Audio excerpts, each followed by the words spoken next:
I personally have fully cut out porn. You know, I've found like my face is in it. You know, it just really messes with your brain and you know your lustful thoughts and your view on women. What are your thoughts on the effect of porn in modern day dating? Massive. Dude, I think that's like kind of one of the, if not the biggest demon in the room. I mean, it's not to say that like alcohol isn't a problem, party drugs aren't a problem, dating apps don't have their downsides, of course. But like porn, that's one of those where there's like virtually no upside to it, and there are massive downsides. And I think like in the modern age, as weird as this might sound, like in modern age, I think fully quitting porn might be like the rite of passage for men to approach mature masculinity. In previous generations, that wasn't necessarily the case. You didn't have porn. That wasn't something you had to deal with. So grab a magazine from your uncle or something. that was your only option, right? And it was just kind of transitioning from boyhood, adolescence into like manhood was maybe a bit more clear cut, or it was just like you just get your job and you're good. Whereas now, I mean, the thing with porn is like you think about it, it's like it's a drug, but it's a drug you can access 24/7 for free in your pocket at all times. That's like the heroin addict who can reach into their pocket and pull out heroin for free anytime they want.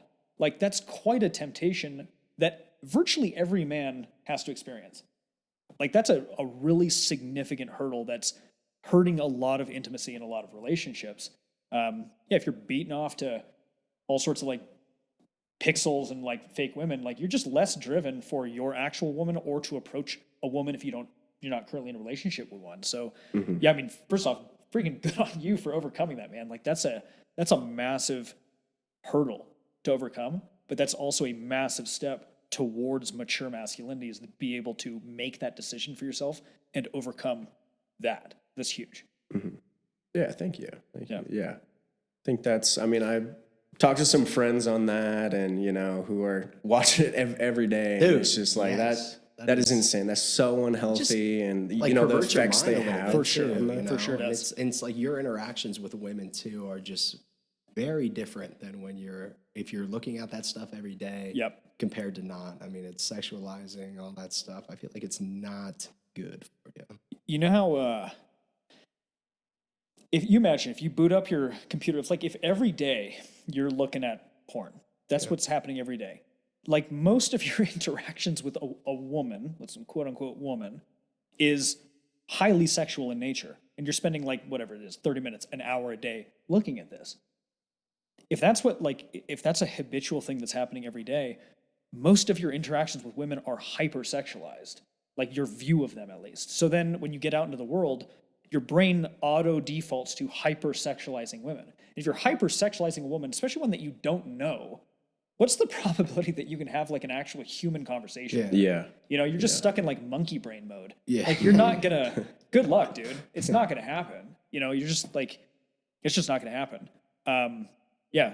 So overcoming that's, very, Major, very significant. You have, and again, you have a huge leg up over other guys who aren't doing that or can't do that. Because you can, radical concept, you can actually talk to women. Yeah. Holy shit. I saw the stat the other day. It was like OnlyFans brought in, it was like 6 billion this year. It was some crazy Some like absurd, that. Like that's just so insane to me. Yeah. Yeah, and it's like your sexual energy as a man. I mean, I think this probably applies to women too, but especially as a guy, is like, dude, that's your. Remember like Dragon Ball Z? That's your chi. That's your chi, dude. That's your power up chi, man. That's your life. I mean, it's your life force energy. And if you're busting that on, I mean, a daily basis, but especially a daily basis to pixels that aren't even real, you're basically telling yourself that like this fantasy, like I'm devoting my life energy to a fake fantasy. And you got a whole lot less charge to pursue the things in your life that actually matter to you. Yeah. Like pursuing a relationship, building that business, getting in shape, building out your social network, whatever's truly meaningful to you that will bring you fulfillment, getting in touch with God, like whatever that looks like for you. It's a lot harder to do all those things when you are just energy crept over here and you've blown it all out.